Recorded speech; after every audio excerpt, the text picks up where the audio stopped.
on whatever Saturday night. Who do we bring in? Different look. We got tomorrow night puck drop. Who do we find to break this curse? Who do we have?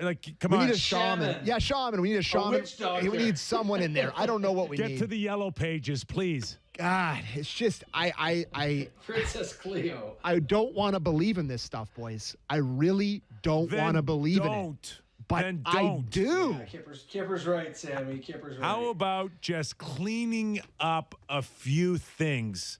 Can we just start there, including stupid, dumb drop passes in the neutral zone? And I'm not hanging this on Kerfoot, but when you've got that history, you can't afford to make these plays. You can't. Yeah. You know, that's a bummer. I really thought there were a couple moments where I was like, I don't think Jack Campbell played bad last game, but I was like, Jack, bail him out here. Like, bail the boys out once in a while, and those ones, they always, even the OT winner, Matthews falls in a way he hasn't fallen all season. It was like, all right, we'll just bail him out so he's not on the high low. Oh, boy, it's in the net. I was disappointed that the guys couldn't get bailed out because both errors were kind of awkward things that rarely happen. I don't know if I've seen Kerfoot do that all season. And then you just can't go much further in our show anyways without talking about the officials. And before we dissect it, let's listen to the captain. And by far, the best game I've ever seen out of Tavares in a Leaf uniform. And I'll argue to find me a better game he ever played as an Islander than last night. I thought he brought it like I've never seen out of 91. But let's go to his comment, Derek, on what he thought last night of the officials. You guys seem pretty frustrated with the refs after they tied the game. What was the kind of... I don't have any comments about the refs tonight. Ooh, that's it. That's it. That's explicit from him. That's violent language. So he might as well just dropped a bunch of F-bombs there by saying that. That's as fired up as you're ever going to hear John Tavares. Let's focus in on the 5-on-3 because everything seemed to be in control. And then, boom, Kampf, and then Kerfoot followed it up. JB, you go first. Well, this is actually good because we'll get to Sheldon after our opinion. But so the Kampf one, not a high stick to me. Catches Calfoot in the shoulder. Tough call, tough one to take at that moment of the game.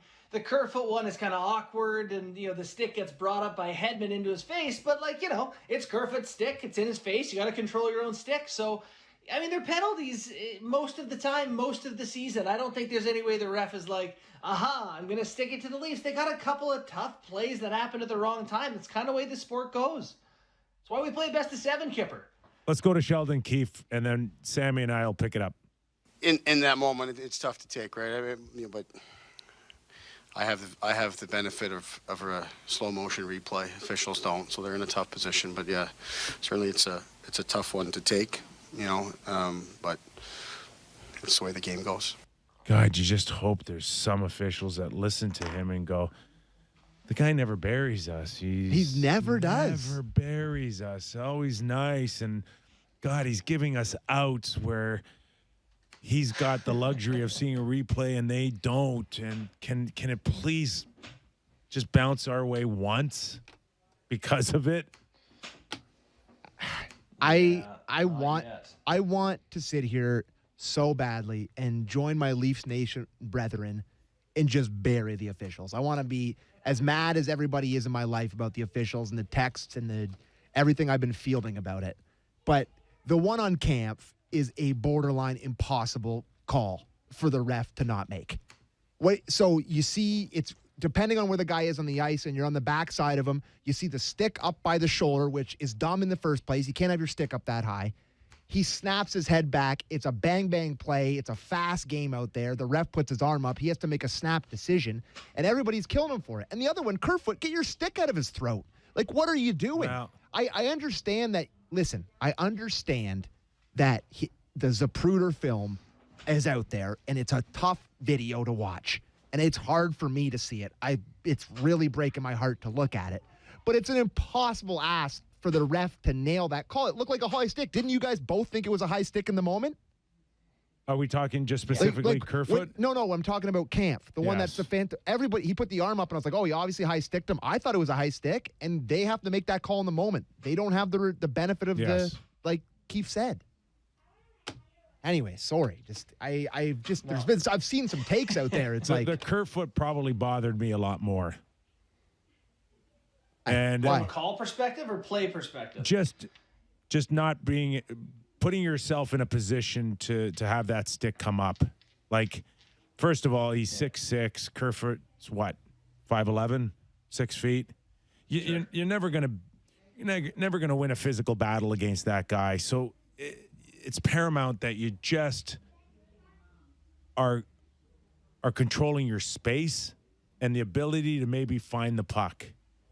But I'm watching Kerfoot in this series, and I want to go earlier in the series where he's hunting down a guy in the neutral zone. And remember the hold, chasing on the back check earlier in the series? Yep, and they cost him a goal early in that period, changed the game. Okay, and when things are ramped up in the playoffs like this, of course you're gonna try a little harder, and that's that physical aspect. And everybody's in the room saying we got to finish our checks and we got to play tough and we got to do, and it's sucked Kerfoot into now where it's almost as if that when he over tries, because he's not a physical player, because he doesn't ask of himself over 82 games to finish every check and confront guys, it's almost like it's foreign to him now.